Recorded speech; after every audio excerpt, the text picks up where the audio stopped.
Boa tarde, pessoal. Denis Venâncio aqui de novo. Finalmente, ô glória! Estamos chegando à última parte do direito penal, a parte geral. Calma, o direito penal é muito extensivo. Na próxima aula já vamos entrar em processo penal, aí começa a ver os crimes, né? Os artigos do Código Penal, 157, 171, 121, enfim, aqueles que você já conhece de ouvir.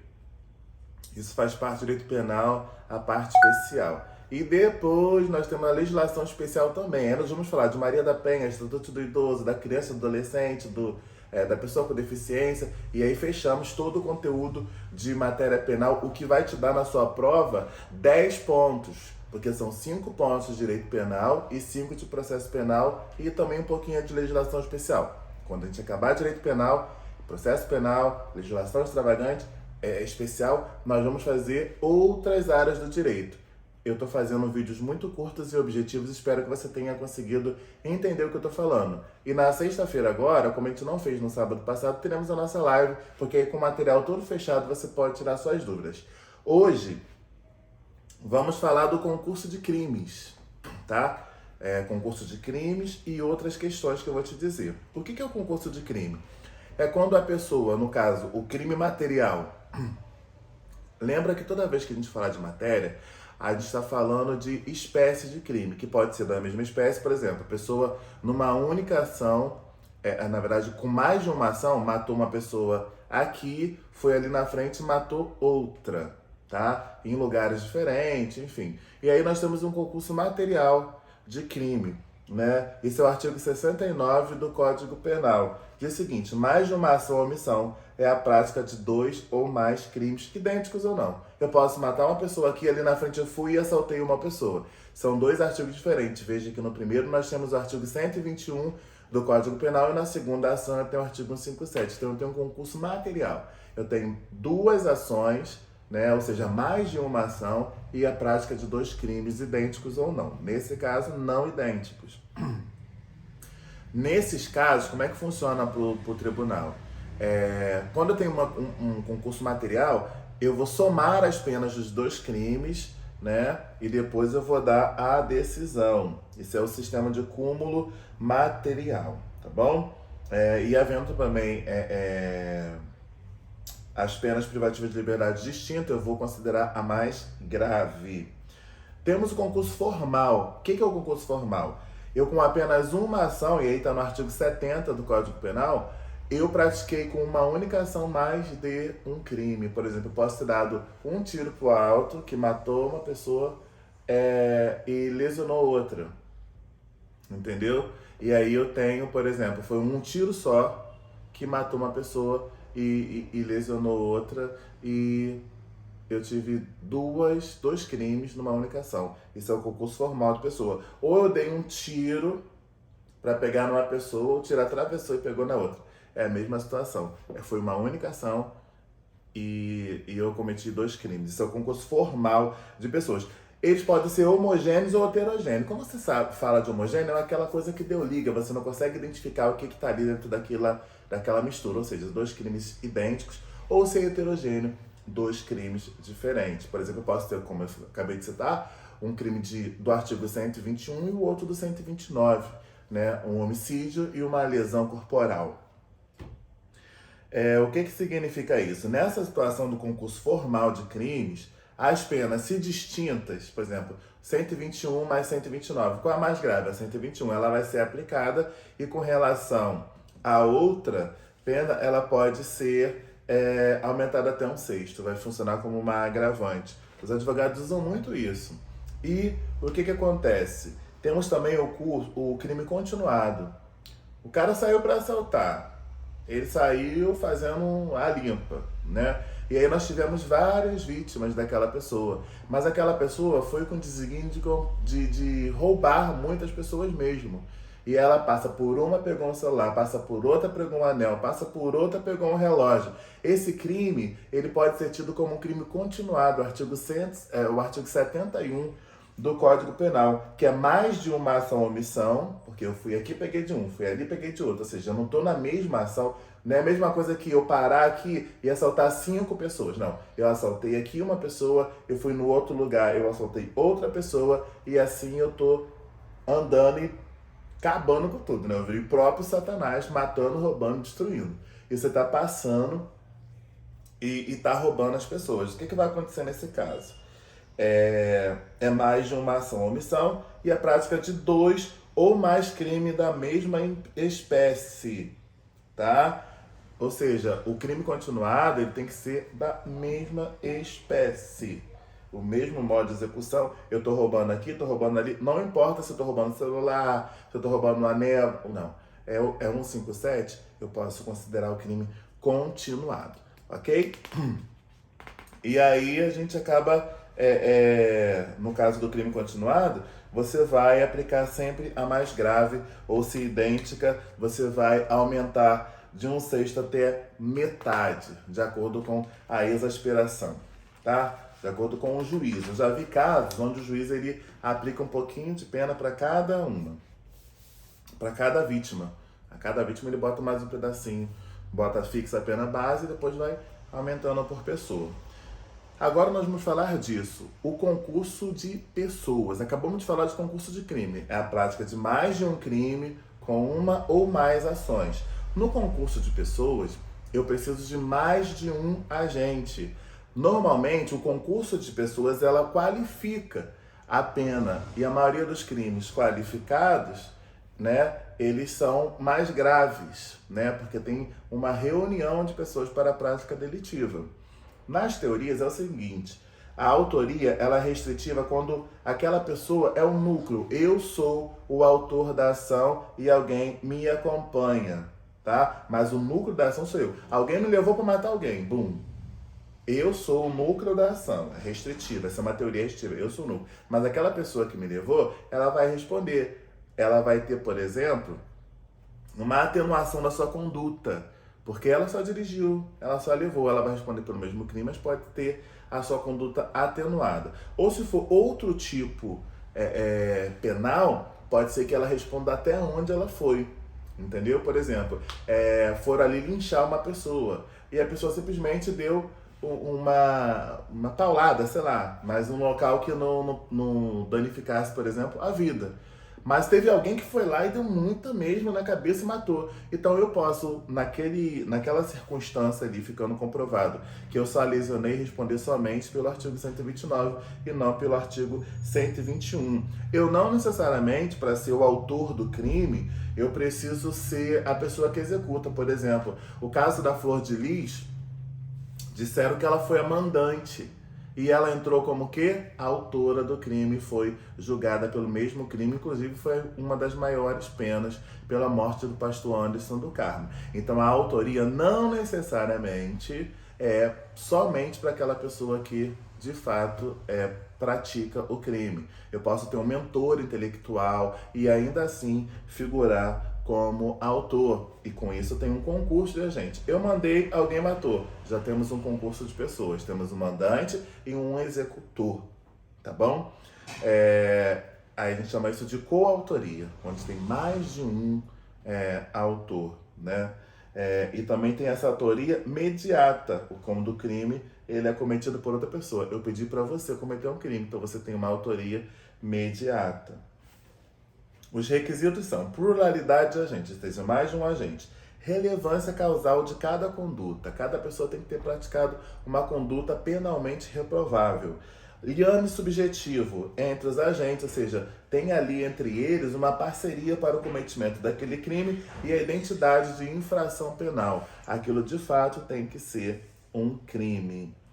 E para a participação, nós temos algumas autorias. A acessoriedade mínima, que basta que a conduta principal seja típica, basta que eu mande, tipo, ou roubar ou matar, enfim.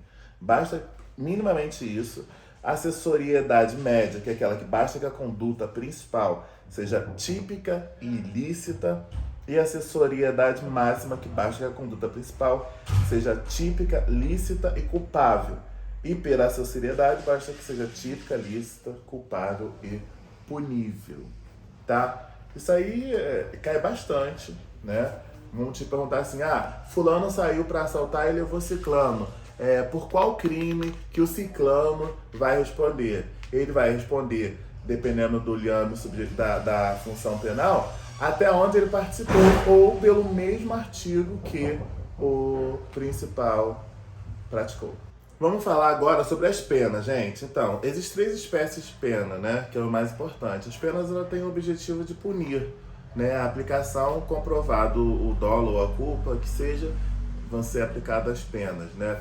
Existe a pena privativa de liberdade, aquela que esquece, você está trancado, vai para o presídio, vai descer para Benfica, fazer audiência de custódia, e enfim, lá pode ser que você tenha a pena transformada em preventiva ou não, ou seja, você pode continuar preso ou responder solto. De qualquer maneira, essa é a privativa de liberdade, aquela que deixa você agarradinho. Na restritiva de direito, é aquela que, por exemplo, você foi num shopping e furtou, sei lá, chocolate. E aí o juiz ele pode, por exemplo, aplicar para você proibição de você frequentar aquele shopping ou determinação de que você não vá, não fique na rua até determinado horário. Tá? São sanções autônomas que substituem a privativa de liberdade e multa, né? A multa é o pagamento da quantia fixada na sentença, né? Você só tem uma pena de multa na sentença, tá bom? A reclusão é aquela para os crimes de regime inicial. Isso aqui eu estou falando de privação de liberdade. Elas são subdivididas em três módulozinhos. Quando você fala em privação de liberdade, tem a reclusão, a detenção e a prisão simples. O que é isso? Na reclusão, elas vão ser usadas para os crimes em regime fechado, semiaberto e aberto. Reclusão, ou seja, você está recluso, você está preso. Na detenção, apenas para crimes de regime inicial semiaberto e aberto. Vou voltar aqui para vocês entenderem. Quando eu falo de regime inicial fechado, eu estou falando de penas acima de 8 anos ou de crimes graves. Pode ser menor de 8 anos, mas a reprovabilidade da conduta é alta. Na de detenção, para crimes de regime semiaberto e aberto. O regime semiaberto, eles são de penas menores que 8 anos. E o aberto menores que, ou até 4 anos de pena. E a prisão simples, né, que é apenas também para semiaberto e aberto, aquelas para contravenções penais, aqueles crimes de menor potencial ofensivo. Já que nós falamos aqui desses regimes, o que é o fechado? Está totalmente agarrado, você não vai ter direito, por exemplo, a ir em casa nos dias de feriado, nada disso. Isso é voltado para quem cometeu os crimes graves, crimes com penas acima de 8 anos ou crimes hediondos. Que os crimes hediondos são aqueles que você já começa no regime fechado, independente do valor da pena ser menor que 8, tá? Superior a 8 anos, reincidente ou não. O semiaberto é aquele um pouco mais flexível, você vai ficar no presídio ou numa casa agrícola, industrial, similar, você é de 4 a 8 anos, os crimes de 4 a 8 anos, e aí você, se tiver preso, né, recluso, você tem direito, por exemplo, a ir em casa, dia das mães, dia dos pais, enfim, tem alguns benefícios lá na vara de execuções penais. E o aberto é aqueles crimes menores de 4 anos. Nesses crimes, nesse regime aqui aberto, você normalmente não fica preso, né? E esses crimes também servem para progressão de regime. Você sai do fechado, aí vai para o semiaberto, depois de cumprir a determinação da execução da pena pelo juiz, e do semiaberto você vem para o aberto. Normalmente quando vem para o aberto, você vê aqueles caras com aquele reloginho, né, na panturrilha, tu sabe que ele está no regime aberto. Aquilo ali é para quem está cumprindo a pena solto, mas está sendo monitorado, tá? Você sabe que as funções da pena elas têm caráter de punir, mas também de reabilitar aquele preso. Ela tem a função de fazer com que aquele cidadão pense 2 ou mais vezes antes de decidir se vai continuar se reiterando na prática delitiva. É melhor que não faça. Vou passar aqui agora para o artigo 77 ao 82 do Código Penal, que trata do sursis. O que é sursis? Você já ouviu falar muitas vezes, né? Para quem está acostumado aí a acompanhar algum amigo que já foi preso e tal, sursis é a suspensão condicional da pena. Ela tem requisitos, né? E tem elementos subjetivos e objetivos. O subjetivo ele tem que ter culpabilidade, antecedente, condutor social e personalidade. Vai ser avaliado isso para ver se você pode ter esse benefício do SUSIS ou não. Mas a principal característica do SUSIS, da suspensão condicional da pena, é que ela não é para qualquer um, não. Ela é o seguinte, ela é para pessoas condenadas a pena não superior ou menor que 2 anos e não reincidente em crime doloso. Apesar de que o STF, na súmula 499, diz que não é um óbice a concessão do SUSI a condenação anterior à pena de multa. Você foi condenado somente à multa. Não é um óbice, por exemplo, para você ter esse SUSI da pena, tá? Normalmente, quando você recebe um SUSI da pena, ou você vai prestar o serviço comunitário, tá? Ou você vai reparar um dano, ou você vai prestar uma pena pecuniária, ou seja, você vai dar uma cesta básica. Eles vão te dar aí alguma instituição para você procurar e ver lá o que eles estão precisando de material. Você vai lá, vai comprar aquilo que eles estão precisando, vai juntar no processo e está resolvida a sua vida, tá bom? A revogação obrigatória é se o condenado é sentença recorrível por crime doloso. Esse SUSI, ele pode ser revogado se você praticar crimes depois de ter recebido esse SUSI. Ou se no primeiro ano você não presta serviço à comunidade. Você foi condenado, o juiz colocou para você prestar serviço comunitário ou pagar uma multa, você não fez. Então esse SUSI, ele é revogado, tá bom? Obrigatoriamente. Agora, é facultativo quando descumpre qualquer outra condição. Se você não descumpriu no todo, o juiz ele pode, de repente, não suspender. E é facultativa também se você for condenado por crime culposo ou contravenção.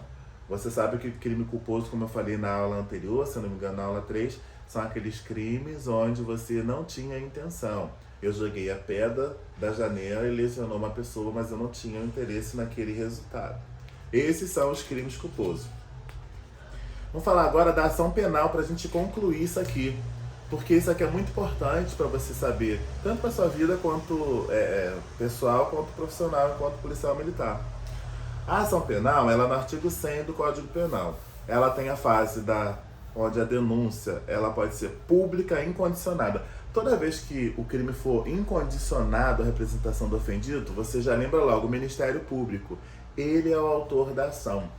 Até pouco tempo atrás, e a gente vai falar isso mais para frente, a lesão contra a mulher ela era condicionada, ela podia lá dizer, não tenho interesse em prosseguir. Hoje ela já não pode mais isso com o advento da Lei Maria da Penha.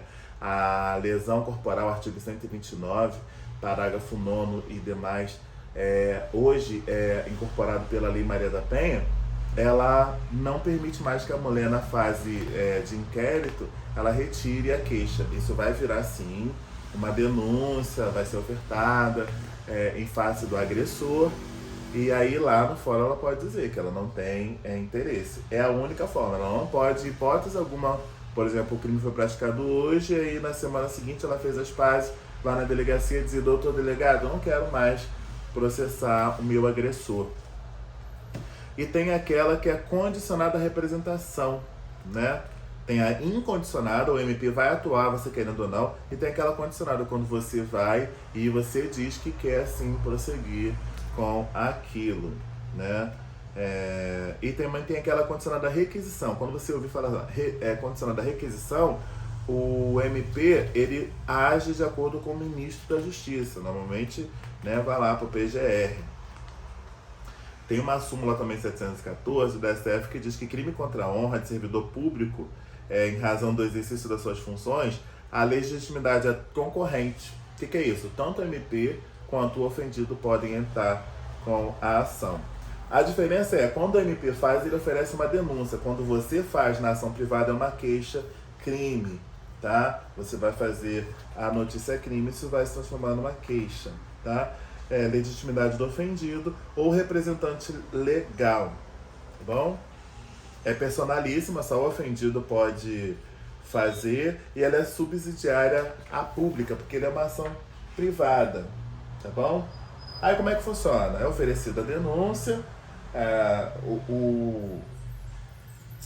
o autor da ação, no caso o réu, ele pode oferecer resposta àquela denúncia, àquela acusação, defesa técnica, e aí a representação é feita, tá? No caso de criança, é representação. No caso de pessoas adultas, denúncia mesmo que o MP oferece.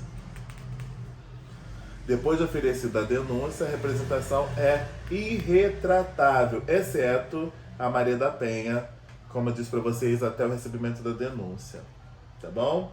Ela não pode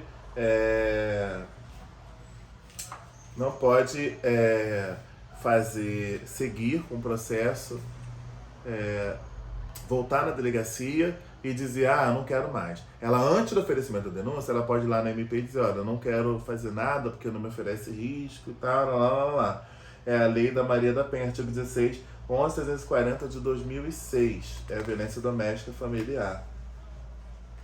Você tem um prazo, se você mesmo quiser fazer a queixa-crime, de 6 meses. 6 meses. É no dia que você souber quem foi o autor. Dali, você vai chegar no dia e dizer, eu fiquei sabendo que há 1 ano atrás o cara falou isso e isso. Esquece, você não vai conseguir, porque já decaiu o seu direito de representação ou queixa. Tá bom?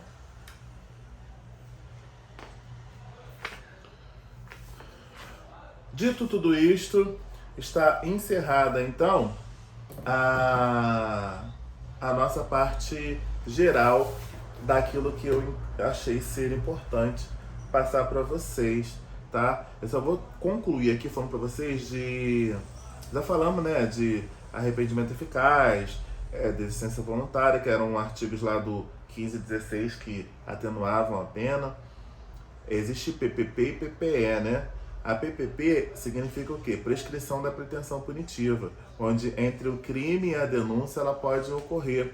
Ocorre antes da propositura da ação penal. Demorou muito, aquela pretensão, a pretensão punitiva ela foi prescrita. Por quê? Porque o Ministério Público ele vacilou, ele não ofertou a denúncia no prazo estabelecido pela lei, tá bom? Ou intercorrente ou superveniente, ocorre entre a sentença condenatória e o trânsito em julgado para a acusação, né? É calculado de acordo com a pena combinada no caso concreto, né? A gente chama de PPE também. PPP retroativa, volta no tempo, o MP está satisfeito com a pena, MP pode recorrer sobre outros assuntos se não for sobre pena, temos o trânsito em julgado, calculado de acordo com a pena como nada. Tá bom?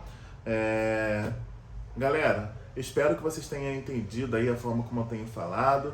E na sexta-feira espero vocês para a nossa live de Tira Dúvidas. Tá bom? Vamos lá, rumo à farda.